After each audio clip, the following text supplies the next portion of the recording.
Hello brewers, welcome back to the channel. Sorry it's been a while, had a few things going on so I couldn't do some videos. Today I thought we would talk about West Coast IPA, my favourite style of beer. It's what got me into brewing and it's what I love to drink. I'll be honest with you, not a massive fan of the HAZEs. I will drink the HAZEs, but West Coast IPA is what got me into it, as I said, and it's what I love. So what I wanted to do is go through the whole process of brewing a West Coast IPA, from the recipe development, why we use the particular things in the beer, all the way through, and we'll make this a multi-part video, and we'll do some parts of the brew day, etc. So I've got some notes here, very professional. West Coast IPA, I mean, it's probably one of the original craft beer styles that sort of came about, obviously predominantly from the west coast of America, San Francisco and about. The famous ones being the Russian River, Blind Pig, Pliny the Elder, I think it's Firestone Walker, Union Jack. I think that's another one of the originals. But what is the style? What is the style of the West Coast IPA? So I'm going to move over to the side here so I can put up some text on the screen. So West Coast IPA, it's predominantly a hop forward beer, dominated by hops and bitterness. I'm looking at my notes if you're wondering what I'm doing here. Typical IBUs for a West Coast IPA is anywhere between 40 and 100. I think after 100, your palate just can't detect any more bitterness. But I do like them really bitter. So they're a hop forward beer. They have a very clean fermentation. Very little sort of yeast esters or anything like that coming from a yeast. So we're typically using the US 05, the Chico strain. If anyone doesn't know when they say Chico strain, Sierra Nevada originates in Chico. There's a big brewery in Chico. So I don't know if it's their yeast strain or not, but the Chico strain, US 05, and there's WLP 001, I think it is. But that US West Coast yeast is the only one really to use. They need a dry-ish finish, not totally dry, not like the brute IPAs of the past. That fad came and went, didn't it? But a dry-ish finish. But at the same time, a good malt supporting base with that. It needs a good malt backbone to support the hops. It can't all be hops. It's got to have a balance. It's balanced towards the hoppy side, but it's not all about the hops. There's got to be a good malt balance in the beer. And the same thing with the alcohol. The alcohol gives the beer a good level of sweetness. The higher you go, once you get above that 8%, you're really getting quite a sweetness from the alcohol. So you've got to balance that alcohol sweetness with hops as well, with IBUs. In colour, it'll be light. It'll be quite a pale beer.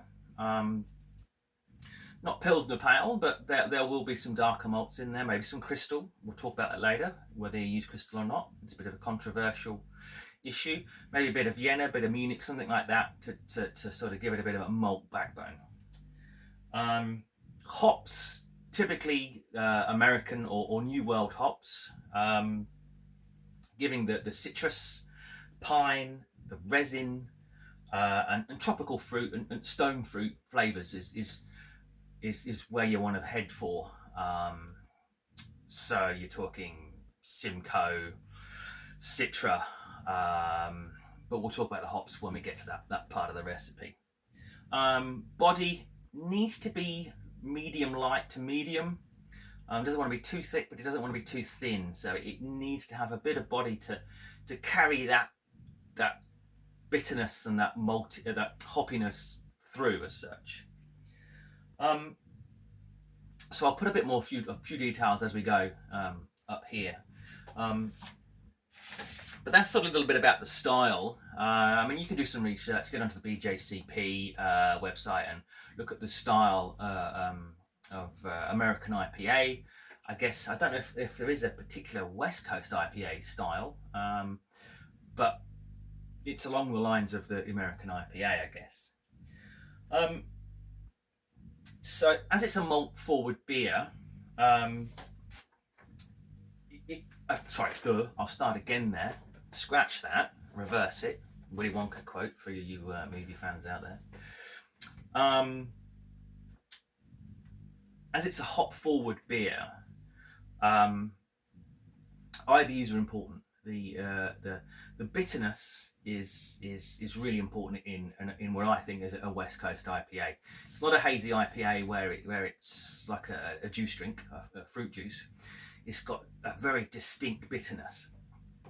Now, I find the key to brewing a good West Coast IPA is all about not having a harsh bitterness. I hope you can still hear me. The chiller's just kicked on over there. I'm cold crashing a pale ale. So it's all about not having a harsh bitterness. That harshness can give a real astringency to the beer. So it's not all about just loading loads of hops in at the 60-minute boil edition and getting that IBU number just because your software tells you that's what you need to do. What I tend to find is if you pick a hop variety for your bittering charge that is clean, it's a clean bittering hop. So something like what I particularly use is Columbus, something like Warrior, something like Magnum that's got a clean bitterness that's not going to give you that harshness. That'll come with experience as you brew more and more of these beers. You'll understand what I say there. But and I actually put most of my bittering charge in at 30 minutes. Well, most of it. I still do put some in at 60 minutes, but I bring it later on into the boil. Because you're using so many hops to get that IBUs up, I find that you're boiling them for a long period of time. I don't know, it just brings out a harshness to them. So I don't know if it's like a heat load or something like that that's going on. I'm not sure, but definitely have a bittering charge at 60 minutes, but make the most of it down further on down at sort of the 30-minute mark. I would say 5 to 10 IBU at the start. You should always put some hops in at the start anyway, stop the boil overs. That sort of the oils from the hops, I think, give sort of like a bit of a lubrication and stop the boil over. Next question is so base malt. You're looking at a majority of the sort of 90% of your grain bill is going to be either a Pilsner malt or just a pale ale malt here in the UK, two-row in the US, something like that. So base malt, 90% of the grain bill. Then that's followed up with, now some people use Crystal here. Now Crystal was traditionally used back in the day for the original IPA, West Coast IPAs, but because of the oxidation threat, if that's the right word, I won't go into the finer details, but I think it's because of the way that crystal malts are kilned, they open up the beer to oxidation. Now, if you're a commercial brewer, that's going to be a problem for you because it's not going to be refrigerated throughout the whole process till it gets to the end user in the can. But if you're a home brewer, you can pretty much control that whole process so it's refrigerated and looked after well. So as a home brewer, yeah, put some crystal in it. Maybe up to 5%, something like that. It's probably a little bit excessive, maybe 2 or 3. But you won't find many crystal malt in commercial recipes anymore. Failing that, if you don't want to go crystal, you want a bit of malt balance. Something like Vienna or Munich malt. Again, that 3 or 4% will bring up that maltiness that's required without being a crystal malt as such. Now, I'm I love brewing the high alcohol versions, so to do that I use a little bit of Dextrin Malt and add Dextrose into the boil as well. So again, we'll talk about that later, but a little bit of Dextrin Malt adds that little bit of what's the word I'm looking for? Train's left the station there. I'll think this through and I'll write it here. So yeah, so that's sort of the grain bill. So next thing is water, and the important thing about water for a West Coast IPA is your sulfate to chloride ratio. Well, that's the important thing. You need to emphasize the hops, the bitterness, and that can be done by the sulfate chloride ratio. I tend to go for the lower end of the alcohol spectrum, so the 4, 5, maybe up to 6%, somewhere between the 2 and 3 to 1 ratio. So lower end 2, as the alcohol increases 3 to 1, and I get about 8%. I'm finding that a 4 to 1 ratio is it's risky. It can produce quite a harsh bitterness at a 4 to 1 ratio. You've got to have that, as I said earlier, you've got to have that alcohol in the beer, which gives a sweetness to balance that harshness out that sort of water profile will give you. And the same thing, you're doing that. You're using that water profile to balance out the sweetness from the alcohol as well. So you've got to get that balance right, and you'll probably have to do 2 or 3 brews to understand where that balance needs to be. But I say it's a good starting point. 2 to 1 ratio will get you there as a starting point, and then start playing around with your sulfate to chloride ratio. And as far as the water profile goes, as long as you've got enough salts to buffer the pH, etc., water profile is a whole nother episode that we can do. But the important thing for a West Coast IPA, I find, is the sulfate to chloride ratio. So you need to look into that. Where are we going? I've got some notes here. Now, wheat. Don't put any wheat in your West Coast IPA. You may be used to putting wheat in for your hazy beers. Don't put any wheat in. Now, I've got to remember the actual details here.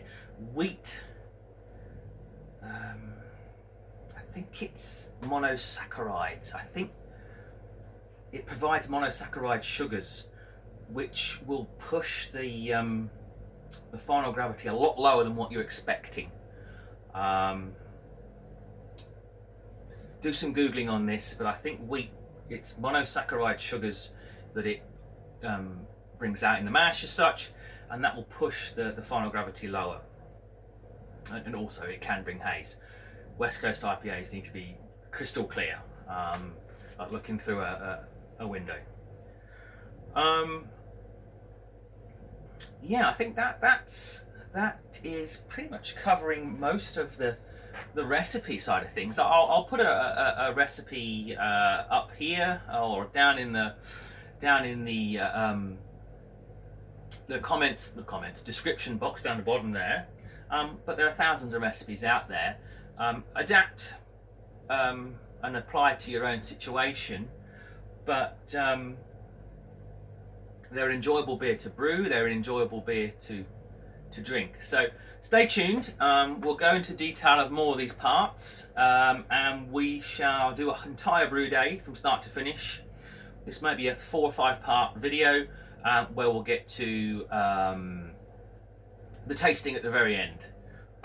So please like and subscribe to the video. Subscribing increases my presence on YouTube, and it tells YouTube that you like this crap and others can find it. So please like and subscribe. Leave a comment as well. I'm happy to reply to all your comments, ask your questions. But for now, take care, and I'll see you on the next one. Cheers, guys. See ya.